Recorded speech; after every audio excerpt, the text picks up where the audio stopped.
நாளைக்கான வீடியோக்குரிய promo release பண்ணியிருக்காங்க. வீடியோக்குள்ளே போகிறதுக்கு முன்னாடி நம்ம சேனலை லைக் அண்ட் சப்ஸ்கிரைப் பண்ணிவிட்டு சப்போர்ட் பண்ணுங்கள். வீடியோ வந்துட்டு வேறு லெவலில் மாசாகவே இருக்குது. நம்ம எதிர்பார்த்த சீன்ஸ்லாம் வந்துட்டு வரப்போகுது. அதனால் வீடியோவை ஸ்கிப் பண்ணாமல் கடைசி வரைக்கும் பாருங்கள். ஃபஸ்ட்டு சீனில் வந்துட்டு அந்த டூப்ளிகேட் பல்லவிட்ட பேசிகிட்டு இருக்காங்கல்ல கார்த்தி, அந்த சீன் தான் காமிச்சிட்டு இருக்காங்க. சரி, உண்மையான பல்லவி எங்கே இருக்காங்க, எனக்கு தெரிஞ்சாகணும் சொல்லு அப்படின்னு சொல்லிட்டு கேட்க, தீபாவே குறுகுறுன்னு ஒரு மாதிரி பார்க்க, ஐயோ இவன் நம்மளை பார்த்தே காட்டி கொடுத்துருவா போல அப்படின்ற மாதிரி தீபா பதட்டத்தில் இருக்க, ஏய் சொல்லு, உங்ககிட்ட தான் கேட்டுக்கிட்டு இருக்கேன் அப்படின்றாங்க. சார் அது வந்து அப்படின்றாங்க, போச்சு நம்மளை சொல்லி கொடுத்துட போகிறோம் அப்படின்ற மாதிரி தீபா இருக்க கண்ணை முடிக்கிறாங்க. டக்குன்னு வந்துட்டு எனக்கு அவங்கள பற்றியெல்லாம் தெரியாது சார் அப்படின்றாங்க. பொய் சொல்லாமல் சொல்லு, இல்லைனா என்னோட கோவத்துக்கு நீ ஆளாயிடுவ அப்படின்னு சொல்லிட்டு கார்த்தி சொல்கிறாரு. சார் சத்தியமாக சொல்கிறேன் சார், எனக்கு அதெல்லாம் தெரியாது. பணம் கொடுத்து பல்லவி மாதிரி வாய்ஸ் கொடுத்து நடிக்கணும்னு சொன்னாங்க, அவ்வளோதான் சார். மற்றபடி எனக்கு எதுவுமே தெரியாது சார். நான் வந்துட்டு ஒரு ஹெல்ப் பண்ணுன்ற ஒரு நோக்கத்தில் தான் சார் வந்தேன். அது இவ்வளோ பெரிய ப்ராப்ளம் ஆகும்னு நான் நினச்சி கூட பார்க்கவே இல்லை சார். என்னை மன்னிச்சிருங்க சார், ப்ளீஸ் சார், விட்டுருங்க சார். எனக்குன்னு ஒரு ஃபேமிலி இருக்குது சார் அப்படின்னு சொல்ல, உன்னை நம்ப முடியாது, உண்மையை சொன்னா தான் உன்னை விடுவேன் அப்படின்னு சொல்கிறாங்க.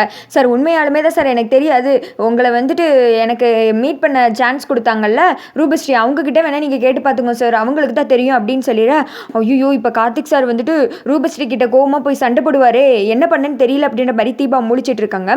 அடுத்து வந்துட்டு ராஜா சொல்கிறாரு, மாப்பிள்ளை அடுத்து என்ன மாப்பிள்ளை பண்ண போகிற அப்படின்னு கேட்க, இந்த விஷயத்தை நான் அவ்வளோ சீக்கிரம் விட போகிறது கிடையாது அப்படின்னு சொல்ல, தீபா சொல்கிறாங்க, சார் வேணாம் சார், விட்டுருங்க சார், பார்த்துக்கலாம் அப்படின்னு சொல்கிறாங்க.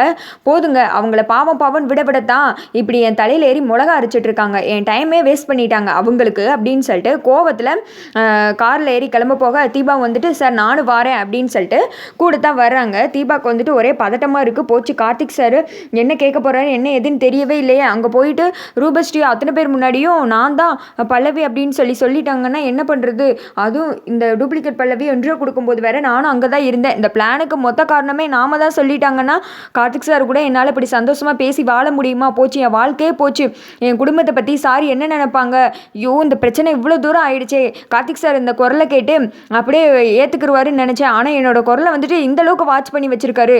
பாடினதுமே இது பல்லவியோட குரல் இல்லைன்னு கண்டுபிடிச்சிட்டாங்களே அப்படின்னு சொல்லிட்டு யோசித்துக்கிட்டே வர ரூபஸ்ரீயோட வீடு வந்துடுது. கார்த்திக் வந்துட்டு கதவை வேகமாக திறந்துட்டு பட்டன்னு நடந்து போகிறாங்க. தீபா வந்துட்டு சார் நில்லுங்க அப்படின்னு சொல்லிட்டு ஸ்லோ மோஷனில் பையை தூக்கி போட்டு குடுகுடுன்னு ஓடி வந்துக்கிட்டு இருக்காங்க. கார்த்திக்கு பின்னாடியே கார்த்திக் வந்துட்டு விறுவிறுன்னு உள்ளே போகிறாரு. போனால் அங்கே கோகிலாவும் ரூபஸ்ரீ இருக்காங்க.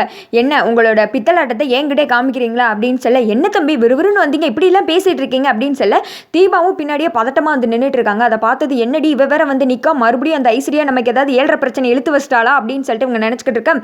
என்ன வேற ஒரு டூப்ளிகேட் பல்லவி மாதிரி பாட அமைச்சா எனக்கு என்ன தெரியாதுன்னு நினச்சிக்கிட்டு இருக்கீங்களா அப்படின்னு சொல்ல, ரெண்டு பேருமே திருன்னு முழிச்சுக்கிட்டு நிற்கிறாங்க. ரெண்டு பேர் முகத்திலே அல்ல. அது வந்து சார் அப்படின்னு சொல்லிட்டு ரூபஸ்ரீ வந்துட்டு என்ன பண்ணேன்னு தெரியாமல் ஒரு மாதிரி பதட்டப்பட்டுக்கிட்டு இருக்காங்க. உண்மையே சொல்லுங்க, யார் சொல்லி இதெல்லாம் பண்ணீங்க, உண்மையான பல்லவி எங்கே இருக்காங்க, எனக்கு இப்போ தெரிஞ்சே ஆகணும் அப்படின்றாங்க.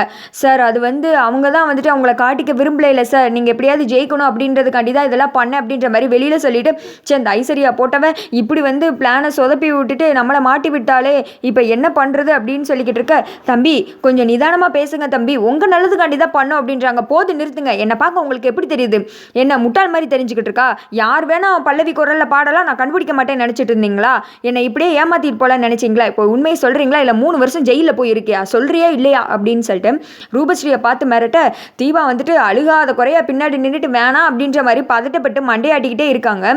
ரூபஸ்ரீ வந்துட்டு சார் அது வந்து அப்படின்றாங்க. உங்ககிட்ட கடைசியாக கேட்குறேன், சொல்லுவியா மாட்டையா, இல்லாட்டின்னு வச்சுக்கோ அவ்வளோதான்.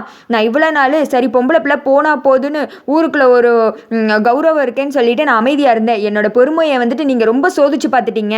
இதுக்கு மேலே நான் உங்களை விட்டு வச்சேன்னா என்னை விட பெரிய முட்டாள் யாருமே கிடையாது. நீங்கள் உண்மையை சொல்லுங்கள் இல்லைன்னா ஜெயிலுக்கு போங்க அப்படின்னு சொல்ல, பேசாமல் உண்மையை சொல்லிட வேண்டியதான் அப்படின்ற மாதிரி ரூபஸ்ரீ தீபாவை பார்க்குறாங்க. தீபா வந்துட்டு போச்சு, இப்போ கார்த்திக் சாருக்கு உண்மை தெரிஞ்சுன்னா அவ்வளோதான் அப்படின்ற மாதிரி முடிச்சுக்கிட்டு இருக்கா. அதோட பார்த்தீங்கன்னா இந்த ப்ரோமோ முடிஞ்சிருக்கு. இப்படியும் பயத்தில் வந்துட்டு ரூபஸ்ரீ உண்மையை சொல்லிடுவாங்க. தீபா மேலே கார்த்திக்கு வந்துட்டு இருக்கிற ஒரு நம்பிக்கையை வந்துட்டு கொஞ்சம் வந்துட்டு உடையிற மாதிரி ரொம்ப ஃபீல் ஆகிடுவார். இவ்வளோ நாள் கூட இருந்துட்டு என்னை நம்பாமல் சொல்லாமல் இருக்கே அப்படின்ற மாதிரி சீன்ஸ் வந்துட்டு எப்படி வருது நம்ம வெயிட் பண்ணி பார்க்கலாம். நீங்கள் என்ன நினைக்கிறீங்கன்னு கமெண்ட் பண்ணுங்கள்.